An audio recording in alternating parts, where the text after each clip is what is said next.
ফিলিস্তিন রাষ্ট্রের স্বীকৃতির পক্ষে সমর্থন জানাতে সোমবার নিউ ইয়র্কে জাতিসংঘের জড়ো হয়েছিলেন কয়েক ডজন বিশ্বনেতা। গাজা যুদ্ধ শুরুর প্রায় 2 বছর পর এই বৈঠককে একটি গুরুত্বপূর্ণ কূটনৈতিক মোড় হিসাবে দেখা হচ্ছে। তবে ইসরায়েল এবং তার ঘনিষ্ঠ মিত্র যুক্তরাষ্ট্রে এই উদ্যোগের তীব্র বিরোধিতা করেছে। এ তথ্য জানিয়েছে বার্তা সংস্থা রয়টার্স। বৈঠকের মধ্যে ফিলিস্তিন রাষ্ট্রকে আনুষ্ঠানিক স্বীকৃতি দেয় ফ্রান্স। এর আগে ফ্রান্সের প্রেসিডেন্ট ইমানুয়েল ম্যাক্রো ঘোষণা করেছিলেন যে সৌদি আরবের সঙ্গে আয়োজিত এক বৈঠকে তিনি এ ঘোষণা দেবেন। ম্যাক্রো বৈঠকে বলেন, আমাদের অবশ্যই শান্তির পথ তৈরি করতে হবে এবং যা কিছু করার ক্ষমতা আমাদের হাতে আছে তা ব্যবহার করতে হবে যেন ইসরায়েল ও ফিলিস্তিন শান্তি ও নিরাপত্তার মধ্যে পাশাপাশি বসবাস করতে পারে।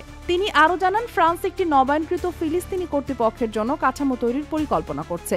এর অধীনে সংস্কার, যুদ্ধবিরতি এবং হামাসের হাতে আটক জিম্মিদের মুক্তির মতো বিষয়গুলোতে কাজ করার জন্য ফ্রান্স একটি দূতাবাস খুলবে। এই বৈঠকে আরও বক্তব্য রাখেন তুরস্কের প্রেসিডেন্ট রিসেপ তাইয়েব এরদোগান, কানাডার প্রধানমন্ত্রী মার্ক কার্নি এবং জাতিসংঘের মহাসচিব আন্তোনিও গুতারেস। স্পেনের প্রধানমন্ত্রী পেদ্রো সানচেজ, যার সরকার 2024 সালে ফিলিস্তিন রাষ্ট্রকে স্বীকৃতি দিয়েছিল, রয়টার্সকে দেওয়া এক সাক্ষাৎকারে বলেন, সাম্প্রতিক স্বীকৃতির পদক্ষেপগুলো অত্যন্ত তাৎপর্যপূর্ণ। জাতিসংঘ সাধারণ পরিষদের অধিবেশনের আগে সোমবার আরও কয়েকটি দেশ, লুক্সেমবার্গ, মাল্টা, বেলজিয়াম এবং মোনাকো, ফিলিস্তিন রাষ্ট্রকে স্বীকৃতি দেয়। এভাবে 193 সদস্য দেশের 3/4 বেশি দেশ এখন ফিলিস্তিনকে আনুষ্ঠানিকভাবে স্বীকৃতি দিয়েছে। অন্যদিকে ইসরায়েলের বর্তমান উগ্র ডানপন্থী সরকার ঘোষণা করেছে কোনো ফিলিস্তিনি রাষ্ট্র গঠন করা হবে না।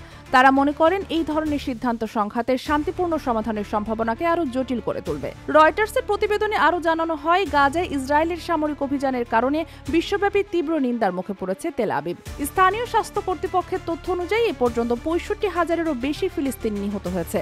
সাম্প্রতিক সময়ে ইসরায়েল গাজা সিটিতে পূর্ণাঙ্গ স্থল আক্রমণ শুরু করেছে, যেখানে যুদ্ধবিরতির সম্ভাবনা এখনো খুবই ক্ষীণ। তবে সোমবারের এই বৈঠক বয়কট করেছে যুক্তরাষ্ট্র ও Israel.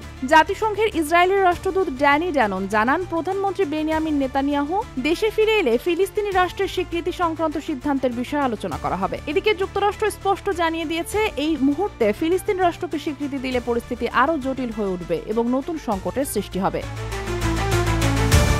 Sheikh Masuma, Daily Hour, Bangladesh.